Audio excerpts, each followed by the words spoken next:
வணக்கம் நண்பர்களே, நம்ம கும்பகோணம் நாட்டுக்கோழி பண்ணையில் நம்ம இன்றைக்கி பார்க்க போகிற வீடியோ என்ன ஸ்பெஷல் வீடியோன்னா, நம்ம 2 கட்டு கீரை வாங்கிட்டு வந்திருக்கோம்.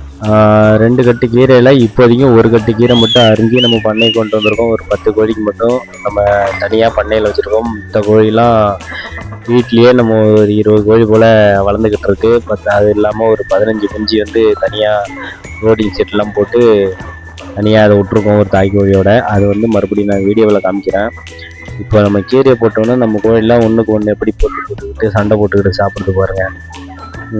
அதில் கீரை மட்டும் இல்லைங்க, கேரட்டு, வெங்காயம், அப்படி வேஸ்டேஜ் காய்கறி ஏதாவது வீட்டில் இருந்ததுன்னா அதெல்லாம் அரிஞ்சு கொண்டு வந்து தான் நான் போடுவேன். அதில் வந்து முக்கியமாக அந்த வெங்காயத்தை ரொம்ப விரும்பி சாப்பிடுங்க.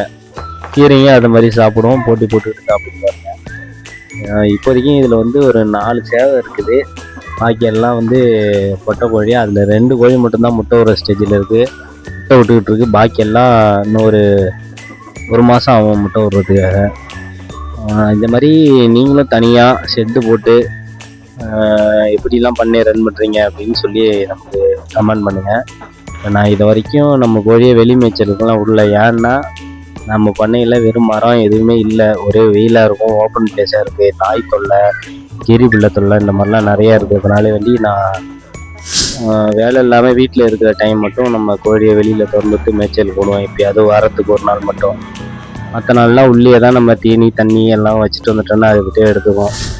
அந்த தண்ணி வச்சுருக்கோம் பாருங்கள், அது வந்து வெறும் 25 ரூபா தான். நம்ம வாட்டர் பாட்டிலில் போட்டு மாட்டி நம்ம அதில் தண்ணியை பிடிச்சி ஒரு கவுத்து ஒரு நாட்டு போட்டு வெட்டி வச்சிட்டோன்னு வச்சுக்கோங்க, அதுக்கிட்டே தண்ணி ஊற்றாமல் இருக்க வந்து எல்லாம் கெடியில் ஜெயில வந்துட்டு அதில் ஒரு 2 கோழி மட்டும் சிறுவிடை கோழி இருக்குது. நல்லா சூப்பராக சுடுறப்போ எப்படி இருக்குது பாருங்கள். நைட்டில் நமக்கு கரண்ட் வசதி இல்லை, அதனால் ரொம்ப சிரமம். நம்ம சேனலை மறக்காமல் எல்லாம் சப்ஸ்கிரைப் பண்ணுங்கள், லைக் பண்ணுங்கள்.